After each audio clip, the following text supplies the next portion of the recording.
Siema moi drodzy. Dawno nie było żadnego odcinka z serii Poszedłem na, czyli z moich wrażeń po kinowych różnych produkcjach. I właśnie wracamy z kina, z filmu, który się nazywał Asystentko Patty jak? Overlord. Operacja Overlord. No ale I no, wiadomo co. wbrew pozorom, o nie widać nas prawie w ogóle. Wbrew pozorom to nie jest taki klasyczny film wojenny. Po pierwszym trailerze w sumie tak to wyglądało, ale klimatem to raczej ma więcej wspólnego z Return to Castle Wolfenstein na przykład. Albo z takim filmem, był już kiedyś taki film, nazywał się Bunkier SS. Czyli no generalnie tło filmu jest drugowojenne. Jak sam tytuł mówi, Operacja Overlord. I no to będą spoilery, wiadomo.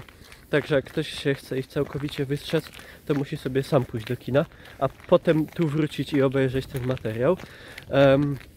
Także po prostu historia jest taka, że grupa żołnierzy skacze ze spadochronu z samolotu. Oczywiście no oni mają wyskoczyć, ale ten samolot zostaje zestrzelony w powietrzu jeszcze przez Niemców.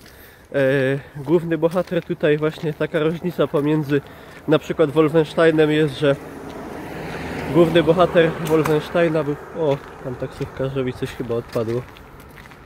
Że główny bohater Wolfensteina był wielkim mięśniakiem polskiego pochodzenia z kwadratową szczeną, a tutaj w tym filmie mamy oczywiście wedle najnowszych kanonów główny bohater jest...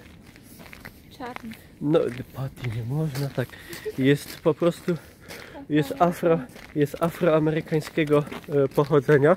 No i tam w ogóle są takie wątki multikulturowe, w sensie, że tam w tym oddziale jest Afroamerykanin, jest Amerykanin pochodzenia żydowskiego, no tak, jest amerykański żołnierz pochodzenia niemieckiego, w ogóle sierżantem od nich dowódcą w tym samolocie jest też Afroamerykanin, co no kompletnie jest, no ale dobra, to jest film o zombie, także nie będziemy się tu już czepiać tego, że tu jest jakiś czarnoskóry, to nie jest Battlefield mimo wszystko. No i ich zadaniem jest po prostu zniszczyć wieżę radiową, która zakłóca sygnał i przez to Amerykanie nie mogą się zdesantować. Już mi ręka drętwieje, Patty, trzymaj trochę ty. Nie mogą się zdesantować. Ta wieża znajduje się w pobliżu takiego kościoła. Jadą po nas. Ta wieża znajduje się w pobliżu takiego kościoła, w takiej wiosce francuskiej o nazwie, której już tutaj nie wymienię. No i generalnie on tam spada, wiadomo, odnajduje swoich paru kolegów ze swojego oddziału i okazuje się, że w tej wiosce i w tym kościele, i to jest taka różnica... Co się dzieje? Afera. No i że to jest taki Wolfenstein, tylko że zamiast zamku jest właśnie kościół. No i w skrócie Niemcy tam robią eksperymenty na ludziach, bo okazuje się, że pod tą wioską płynie jakaś smoła. Smoła, no. Jakaś maź taka, która w połączeniu z krwią ludzi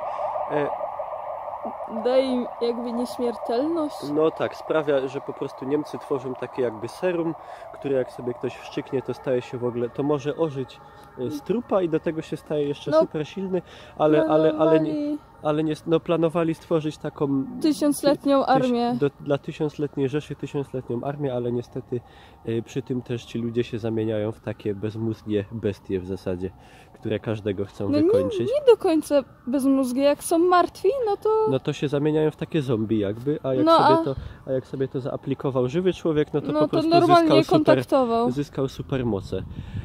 No i teraz tak już nie opowiadając, nie streszczając całego filmu, przechodząc do wrażeń, mi się film podobał, bo ja nie miałem żadnych w ogóle oczekiwań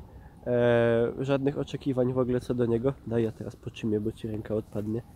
Ja nie miałem co do niego żadnych oczekiwań, dlatego mi się podobał, no i dlatego, bo klimaty są takie właśnie, ja jestem wielkim fanem gry Return to Castle Wolfenstein, a to jest właśnie coś takiego, dlatego mi się to bardzo podobało. Aktorstwo, no w zasadzie nie można tam wiele zarzucić jakoś, to nie są aktorzy jacyś, których znamy gdzieś tam z kina, a żadnego z tych aktorów generalnie nigdzie wcześniej nie widziałem. Znaczy ja tam chyba jednego. Są fajne efekty, jak są sceny akcji, nie ma ich jakoś super dużo, No. gdzieś tak dopiero w końcówce filmu w zasadzie. Są bardzo fajne, przyjemnie się to ogląda. Nie ma czegoś takiego, pomimo że to jest film taki lekki, film akcji, nie na jakieś główkowanie, to nie ma czegoś takiego, że postacie zachowują się jakoś tak debilnie. W sumie nie ma jakichś takich akcji, żeby się człowiek łapał za głowę.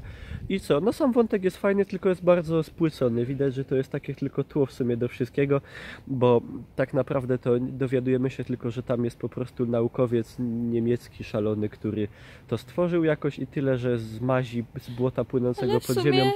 jest trochę w tej historii, bo był taki, nie?